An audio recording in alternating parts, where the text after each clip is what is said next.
آج میں ایک اہم موضوع پر آپ حضرات کے سامنے گفتگو کرنا چاہتا ہوں۔ وہ ایسا موضوع ہے جس کا تعلق سیاست سے ہے۔ حالانکہ میں سیاست کے عنوان پر کبھی گفتگو نہیں کرتا ہوں، لیکن آج یہ گفتگو کرنا ضروری ہو گیا ہے، چونکہ موجودہ صورتحال میں بنگال کے اندر، مرشد آباد کے اندر ٹی ایم سی کے ایک سابق نیتا، سیاسی رہنما جن کا نام ہمایوں کبیر ہے، انہوں نے جو ایک سیاسی شعبدہ بازی کے طور پر ایک مسجد کی تعمیر کے سلسلے میں اعلان کیا اور پھر اس کی زور شور سے تشہیر اور اس طریقے سے اس کو سیاسی منظر نامے پر لا کر پیش کرنا جیسے وہ کسی دوسری قوم کو اعلان جنگ کر رہے ہوں، اس کے جنگ کی دعوت دے رہے ہوں اور اس کے لیے تال ٹھوک رہے ہوں کہ ہم ہر حال میں مسجد تعمیر کریں گے اور مسجد کی تعمیر کر کے دکھائیں گے، اور پھر اس کا نام ایک ایسے مسلم بادشاہ کے نام پر نام رکھنا اور اس کی تشہیر کرنا جو ابھی ماضی میں جس نام پر ایک مستقل قضیہ رہا، اور ہمارے ملک کے اندر کچھ سیاسی تنظیمیں ہیں جو اس نام کو سیاسی مفادات کی خاطر استعمال کرتی رہی ہیں اور اپنے بھولے بھالے اور دیش کے باشندگان وطن کو اس نام پر ورگلا کر ان کے مذہبی جذبات کو ابھار کر اور ان کو ایک مخصوص اور ملک کی سب سے بڑی اقلیت کے خلاف کھڑے کرنے کی کوشش کرتی ہیں، اور اس میں وہ کافی حد تک کامیاب بھی ہیں۔ تو ایسے نام کے ساتھ مسجد کو منسوب کرنا اور اس کی تشہیر جنگی پیمانے پر کرنا اور اپنی سیاسی چپقلش اور ایک سیاسی پارٹی سے دشمنی کی بنیاد پر اس شعبدے بازی کو کرنا، جس کی بنیاد پر پورے ملک کے اندر اسلام مخالف طاقتوں کو ایک لام بند ہونے کا موقع مل جائے اور مذہبی مقامات، مسلمانوں کے مذہبی مقامات اور مذہبی شخصیات کو ایک خطرہ لاحق ہو جائے، میں سمجھتا ہوں یہ دور اندیشی کی بات نہیں ہے، نہ ہی یہ ملک کے مفاد میں ہے، نہ ہی یہ قوم کے مفاد میں ہے، نہ ہی یہ مسلمانوں کے مذہبی مقامات اور مذہبی منافع اور سیاسی مفاد کے حق میں ہے۔ اس طریقے سے مسلمانوں کو انتشار میں ڈالنا، تفریق میں ڈالنا اور ان کے درمیان اختلاف اور انتشار کرنا، میں سمجھتا ہوں اس سے ہمایوں کبیر کا اپنا مقصد جو سیاسی مقصد ہے وہ حاصل ہو سکتا ہے، یا انہیں جن طاقتوں کی پشت پناہی حاصل ہے ان طاقتوں کو ہو سکتا ہے منافع حاصل ہو سکتے ہیں، اپنے سیاسی مفادات حاصل ہو سکتے ہیں، لیکن میں سمجھتا ہوں یہ فیصلہ اور اس طریقے سے یہ مسجد کی تعمیر، مسجد ایک عبادت کی جگہ ہے، ایک پاکیزہ پوتر مکان ہے۔ مسجد کا معنی ہی ہے سجدہ گاہ، سجدہ کرنے کی جگہ، اور مسجد کے بنانے کے شرائط بھی ہیں، اور حلال جگہ پہ ہو، پاک جگہ پہ ہو، کسی ناجائز جگہ پر نہ ہو، اور اس میں پیسے بھی حلال لگیں، اور اس کے مقاصد حسنہ ہوں، نیک مقاصد کے لیے، عبادت کے لیے، ذکر اذکار کے لیے، تلاوت کے لیے اور دینی مقاصد کے لیے، دین کی ترویج اور اشاعت کے لیے مسجد تعمیر کی جاتی ہے، نہ یہ کہ سیاسی پیدرے بازی، سیاسی مفادات اور اپنے ذاتی اختلافات اور دشمنیوں کو دوسروں کو نیچا دکھانے کے لیے ایسی مسجدوں کو مسلمانوں کو کبھی بھی سپورٹ نہیں کرنا چاہیے۔ مسلمان کو ہمیشہ ایسی مسجدوں سے جو فتنے کی جگہ ہیں، جو افتراق اور تفریق کی جگہ ہیں، مسلمانوں کو نقصان پہنچا رہی ہوں، مسلمانوں کے مقاصد حسنہ کو نقصان پہنچا رہی ہوں، ان کے مقامات مقدسہ کے لیے خطرہ لاحق ہو، اور اس سے مسلمانوں کے خلاف ایک بڑا ماحول تیار کرنے کو دوسروں کو موقع مل رہا ہو۔ اور یہ شخص کوئی مذہبی بھی تو نہیں ہے، آج سے پہلے یہ وہاں منتری رہا ہوگا، بدھایک رہا ہوگا، اس سے پہلے اسے کسی مسجد کے بنانے کی کیوں نہیں سوچی؟ اس کی دماغ میں کوئی ہاسپٹل اور کسی بڑی مسجد بنانے کی دماغ میں کیوں نہیں بات آئی؟ سیاست میں تھا، سیاست کے مزے لوٹ رہا تھا، سیاست کی ساری مراعات اور ساری جو سویدھائیں اور فیسلٹیز ہیں ان کو حاصل کر رہا تھا۔ اس سے پہلے اس کو کسی مسجد کی تعمیر کرنے کی کیوں بات دماغ میں نہیں آئی؟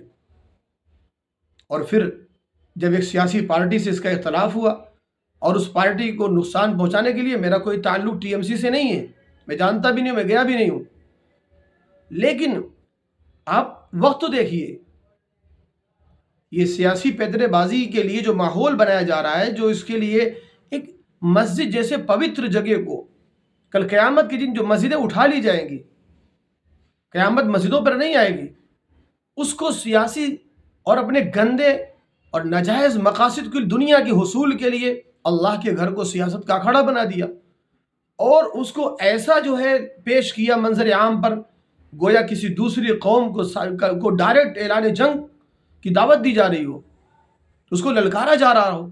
مسجدیں روز بنتی ہیں، ملک کے اندر مسجدیں روز تعمیر ہو رہی ہیں، کسی ہندو بھائی کو کوئی تکلیف نہیں ہے، نمازیں ادا کی جا رہی ہیں۔ ٹھیک ہے، کچھ ایشو ہیں، کچھ معاملات ہیں، کھلے میں نماز نہ پڑھنا ٹھیک ہے، قوانین ضابطے ہیں اس کے لیے ٹھیک ہے، کچھ نہ کچھ زیادتیاں بھی ہیں، لیکن ہم مسلمان ہیں، ہمارے لیے مسجد عبادت کی جگہ ہے اور مسجدوں میں عبادت کرتے ہیں۔ کیا ساری مسجدیں آباد ہو گئیں؟ کیا بنگال کے اندر ساری مسجدیں آباد ہو گئیں؟ کیا 100% لوگ نمازی ہو گئے اور مسجدیں تنگ پڑ رہی ہیں؟ اور پھر کیا اگر آپ کو اس پیمانے پر کوئی مسجد بنانی ہے، کسی مسلم تنظیم اور علماء دانشوران مفتیان کرام سے آپ نے اس کو مشورہ لیا، آپ کوئی مذہبی مسجد تو ایک مذہبی معاملہ ہے، کسی مذہبی آدمی سے مذہبی پلیٹ فارم پر آپ نے رائے ہموار کیا؟ اگر آپ ملک کے مسلمانوں کے خیر خواہ ہیں، ہمدرد ہیں، تو مسلمانوں کے رہنماؤں سے، رہبروں سے آپ نے جو ہے فیصلہ لیا، مشورہ لیا، مشاورت کیا۔ قرآن تو مشورے کا حکم دے رہا ہے، بلا مشورے کے آپ ذاتی طور پر تنہا اپنی سیاست چمکانے کے لیے ملک کو آگ میں جھونکنے کا کام کر رہے ہیں۔ مسلمانوں کے خلاف نفرتوں کو جو لوگ بڑھا رہے ہیں ان کو آپ تیل ڈالنے کی کوشش کر رہے ہیں، حالانکہ ملک کی صورتحال کیا ہے؟ حالیہ قائد جمعیت حضرت مولانا محمود مدنی صاحب دامت برکاتہم عالیہ اور صدر جمعیت استاذ گرامی حضرت مولانا ارشد مدنی صاحب دامت برکاتہم عالیہ کی بیانات سے آپ کو پتہ نہیں ہے کہ ملک کے سیاسی حالات کیا ہیں، کس طریقے سے مسلمانوں کو اور مساجد کو، مدارس کو بدنام کرنے کی، ٹارگٹ کرنے کی کوششیں کی جاتی ہیں، اور ان کا نام لے کر ملک کی بھولی بھالی عوام کو گمراہ کر کے ان کے خلاف کھڑا کرنے کی کوشش کی جاتی ہے۔ اس سے صاف ظاہر ہوتا ہے کہ رہبران قوم و ملت کے دل میں امت کے تئیں موجودہ اور آئندہ حالات جو درپیش ہیں، جو خطرات لاحق ہیں، کتنی بے قراری اور بے چینی پائی جاتی ہے، لیکن آپ اپنی سیاسی روٹی کو سیکنے کے لیے آپ نے ایک مسجد کی تعمیر کا اعلان کیا۔ آپ نے چپکے سے کیوں نہیں کر دیا؟ جس علاقے میں، سلم بستیوں میں جہاں مسجدیں نہیں ہیں، جہاں مدرسے نہیں ہیں، مسلمان پڑھتا نہیں ہے، وہاں جاہل ہے، کوڑے چگ رہا ہے، وہاں جا کر چپکے سے آپ مسجد تعمیر کرا دیتے۔ اگر آپ کو مسجد تعمیر کرانے کا اتنا شوق ہے تو وہاں تعمیر کرا دیتے اور اللہ کی رضا کے لیے کرتے، آپ کو جنت میں محل مل جاتا۔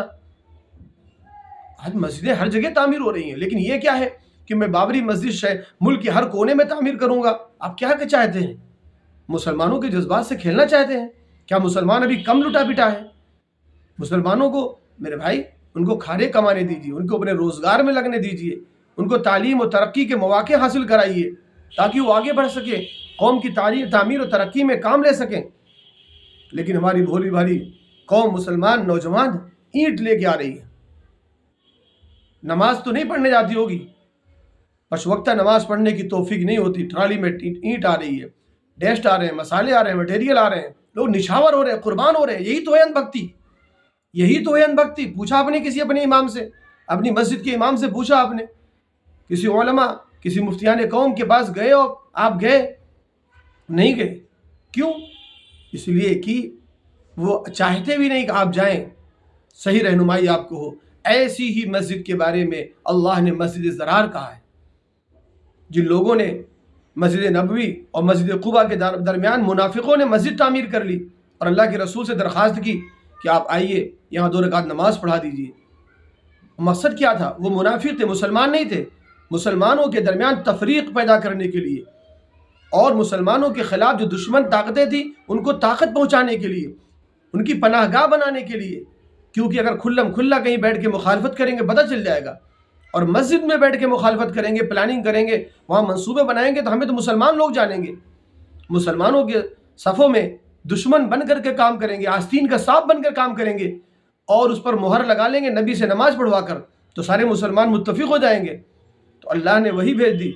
تبوک کے راستے سے واپسی پر اللہ کے رسول صلی اللہ علیہ وسلم کے پاس اللہ تعالیٰ نے وہی بھیجی، اے نبی اس مسجد لا تقم فیہ ابدا، ایسی فتنے کی جگہ پر آپ کبھی نہ جائیے، یہ فتنے کی جگہ ہے، یہاں پر آپ ہرگز کھڑے نہ ہوئیے. مسجد تو وہ ہے لمسجد نسس علی التقوی، جو تقوی کی بنیاد پر بنائی جائے، اللہ سے ڈر کے بنائی جائے، عبادت کے لیے، ذکر کے لیے، وہاں سے پیام انسانیت کے لیے، لوگوں کے نفع رسانی کے لیے، لوگوں کے آخرت سنوارنے کے لیے، ذکر اذکار کے لیے، نہ یہ کہ سیاسی شعبدے بازی کے لیے اور اس کے ذریعے سے قوم کو گمراہ کرنے کے لیے. اس لیے میں قوم کے نوجوانوں سے، بزرگوں سے، ماں بہنوں سے اپیل کرتا ہوں ایسے کسی بھی شعبدے بازی کے چکر میں نہ آئیں. مسجدیں بہت بن رہی ہیں، آپ وہاں تعاون کریں، قانون اس کی اجازت دے رہا ہے اور لوگ اجازت لے کے مسجدیں تعمیر کر رہے ہیں. اور جو مسجدیں آپ کے محلے میں غیر آباد ہیں ان کو پہلے آباد کریے اور کسی سازش کے شکار میں حصہ نہ بنیے. پہلی بات. دوسری بات، میں تمام مکاتب فکر کے علماء سے درخواست کرتا ہوں کہ وہ اپنے اپنے پلیٹ فارم سے اس مسجد کے سلسلے میں برات کا اظہار کریں. ہو سکتا ہے آپ کی رائے مجھ سے مختلف ہو، لیکن آپ بغور ملک کے حالات کا جائزہ مطالعہ کریے، جائزہ لیجئے. اور اس اعلان کے بعد جو ریئیکشن ہے، جو وہاں پر دوسری قوموں کا جماوڑا ہے، جس طریقے سے بیان بازیاں ہو رہی ہیں، کیا اس سے خطرات لاحق نہیں ہو رہے ہیں؟ آپ کہیں گے خطرات سے کیا ڈر جانے؟ ڈرنے کی بات نہیں ہے. یہ کون سی عقل مندی ہے؟ یہ کون سی عقل مندی ہے؟ آپ بتائیے. آپ کیوں موقع دے رہے ہیں؟ کیا مسجدیں بن نہیں رہی ہیں؟ مسجدیں تعمیر نہیں ہو رہی ہیں؟ اجازت نہیں ملتی ہے؟ مل رہی ہے. تو آپ وہ عمل کیوں کر رہے ہیں جس سے آپ کے دشمنوں کا فائدہ ہو؟ جانے انجانے میں ہم اپنے دشمنوں کا فائدہ کرا دیں، ان کے مقاصد کو ہم پورا کریں. میں سمجھتا ہوں یہ عقل مندی کی بات نہیں ہے. ہم سب کو اپنے پلیٹ فارم سے ایسی مسجدوں کے بارے میں برات کا اظہار کرنا چاہیے، امت کو بتانا چاہیے، گمراہ ہونے سے اور امت کے جذبات اور ان کے مذہبی جذبات سے کھیلنے کا موقع نہیں دینا چاہیے ایسے سیاسی لیڈروں کو. یہ ان کا اپنا ذاتی معاملہ ہے، یہ قوم کے لیے یا کیا کہتے ہیں دین کے لیے نہیں ہے. اللہ تعالیٰ مجھے بھی اور آپ سب کو بھی صحیح طور پر سمجھنے اور عمل کی توفیق عطا فرمائے. آمین. وآخر دعوانا الحمد للہ رب العالمین.